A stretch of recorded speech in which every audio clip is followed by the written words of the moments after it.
Now that you've gotten pre-approved for your home purchase mortgage and you have your earnest money ready to go, it's time to go shopping for a house. If you haven't yet watched the earlier videos, you can learn more about mortgages and earnest money in the prior videos, so you can go back and check those out. In this segment, we're going to talk about going shopping for a house. This can be the longest part of the process. Sometimes people find the perfect house immediately. Other people take a year to find the home that they want. So don't rush yourself. Just know that when you find the house that fits you just right, you don't want to hesitate. You want to make an offer on it as soon as you're able to. When you go to see a house, you're almost never the only person going to see that house. Everyone can see which homes are for sale online, and everyone who's pre-approved can go in and visit the houses and consider them for their purchase. So again, we don't ever want you to rush. Take your time in seeing homes. Don't settle for a house you don't want. But when the right one comes along, be prepared to act decisively and make your offer. When it comes to shopping for a house, having a real estate broker on your side is the way to go. In the state of Colorado, all licensed real estate professionals available to serve you in your home search are called real estate brokers. I'm sure you've also heard the word realtor, real estate agent, and any number of other phrases as well. But I'll use real estate broker as a general term for all licensed real estate professionals in the state of Colorado who can help you with your home search. Ask for recommendations from family and friends or other trusted sources. There are a lot of good ways to find a good real estate broker to serve you. Of course, that's my job. So this is the part of the process where I can jump in and help people see homes, make offers, and make it to the closing table. We start by doing an introduction.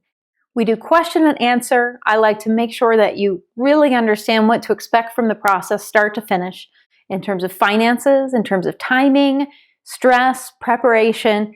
There are so many moving pieces in a real estate transaction. It's almost impossible to keep up with them all. I do this every day, so I'm very used to that. I know which parts are extremely important and we cannot miss. We can't miss our dates and deadlines. We can't miss getting your loan processing going at the right time.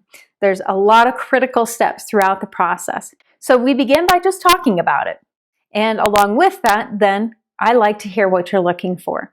So make sure that you give your broker the best perspective on your life and your needs that you can.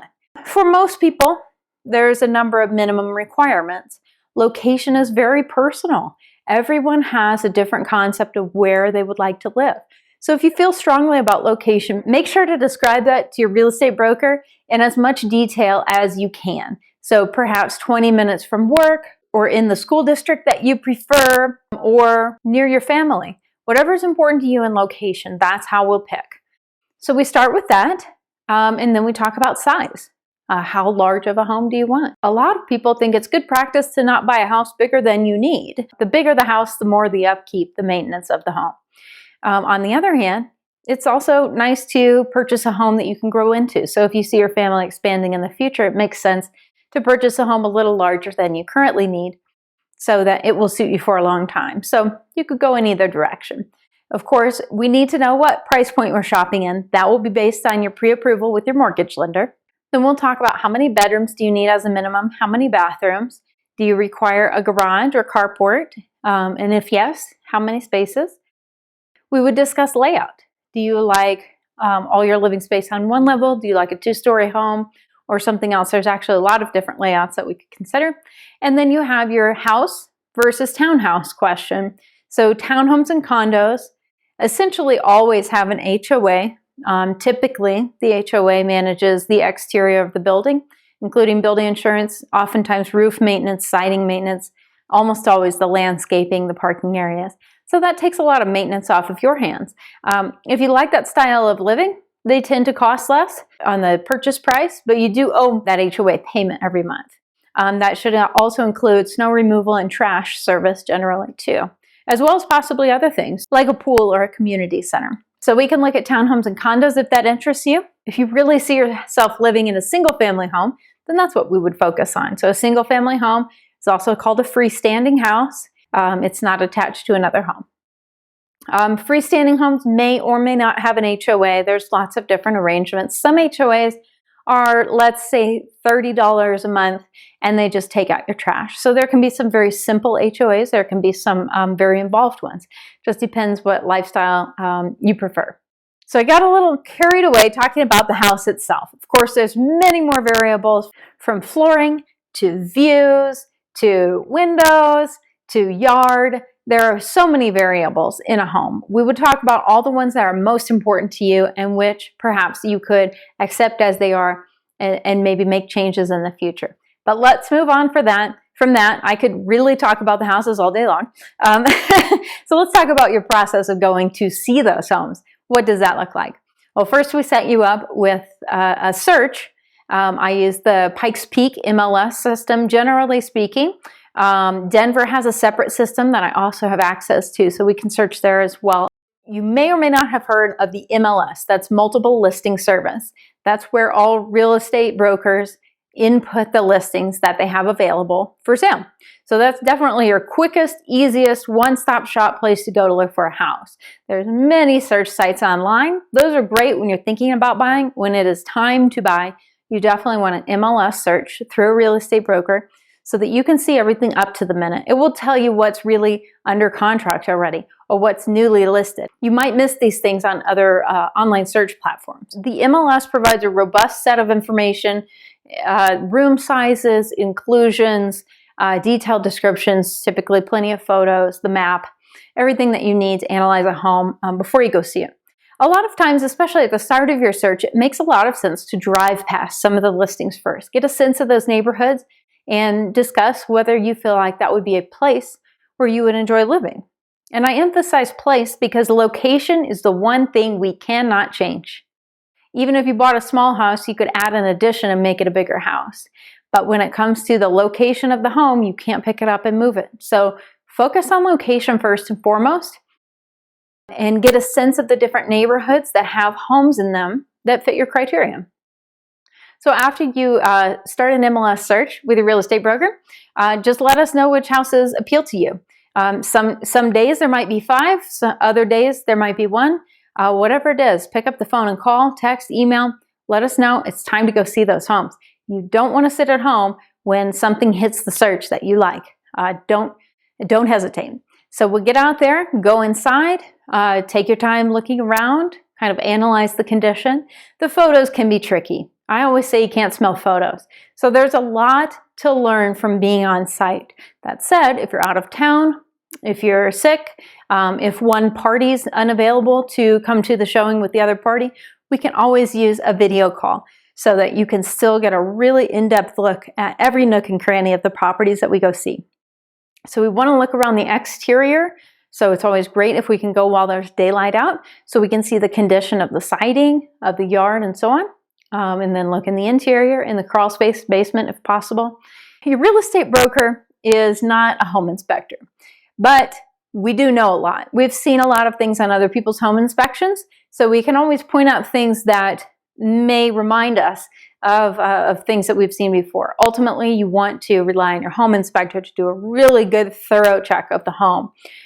We can't double as the home inspector or step in their place, but we will tell you what we notice while we're there if we notice something. On your showing, you're just feeling if the space feels good for you. Is it a good size? Does the layout work for your family? Does the yard work for your pets, for example? Does the garage work for your cars? Everything that matters to you in a property, you want to try and evaluate. It's awesome to write down and bring a list, a checklist with you so you don't forget to look for certain things inside the property. That's always a good way to go. I've seen a lot of people use the dictation app to take notes of themselves while they're walking through the house. That can be cool. The one thing we can't do is take video recordings of the house when there's other people living there. If we've gotten permission for you to do a video recording inside the home, we could ask permission for you to do that. Even if you do so, you can't post it online publicly. It would just be for your private use. For me, I like it when people see a number of properties to cross-compare. It's nice to see something a little smaller than what you thought you wanted and something a little bigger than what you thought you wanted. But I'll tell you the trend that you almost always notice. If the location is about the same, meaning you focus your search on a certain part of town and the location's about the same, the smaller the house goes at the price point, the nicer it should be inside. The larger the house gets at that same price point, typically the less well maintained it is. The three big things determine the price of the house: the location, the size, and the condition. So if the location stays the same and the size comes and goes, then the condition is going to go in the opposite direction of the size. We were talking about a $400,000 home on the earnest money video, so I'll go back to that idea. If we go and visit two $400,000 homes, and let's just say, for example, one of them's 1,500 square feet, that is probably primo, excellent, beautiful, all brand new condition. And then maybe we go to one for 3,000 square feet that's nearby. The 3,000 square foot home is going to look a lot different. Probably the carpet and paint need to be replaced. It may smell funny. There might be wallpaper you want to take down, bathrooms you want to remodel, a kitchen that's outdated, and so on. So just bear that in mind. Consider whether you would prefer to have something a little bigger. Maybe you have to do more work to it to get it in the condition that you would really love to have it, or whether it's most important to you to have something what we call move-in ready, meaning you don't have to do anything. You just move in and go about your life. If you want a move-in ready home, just prepare that for the same price, you'll get a smaller home. If you're okay with doing some work to a house, you could potentially buy a larger home for the same price. You will also see some differences between neighborhoods. So between school districts, between areas that have views or don't have views, between locations that are near trails and open space and other locations that aren't. It's a supply and demand equation. So those are the notes that I have for you about home shopping. Find yourself an excellent real estate broker. Feel free to give me a call, text, or email anytime. And let's get you out there seeing homes when you're ready. And finally, the purpose of your home shopping expedition is, of course, not just to have fun seeing houses, but to pick out the one you want to buy. So when you do step foot inside the house that's just right for you, make sure you tell your real estate broker, this is the one, let's write an offer. At that point, we need to go through the contract and put together terms that you're ready to offer the seller. The terms can be the price, as well as the closing date, as well as your inspection time frame, and many other elements as well. So we'll get to writing your contract and all the details about price and terms in the next segment. But for now, I hope these notes were really helpful as you get prepared to go shopping for a house.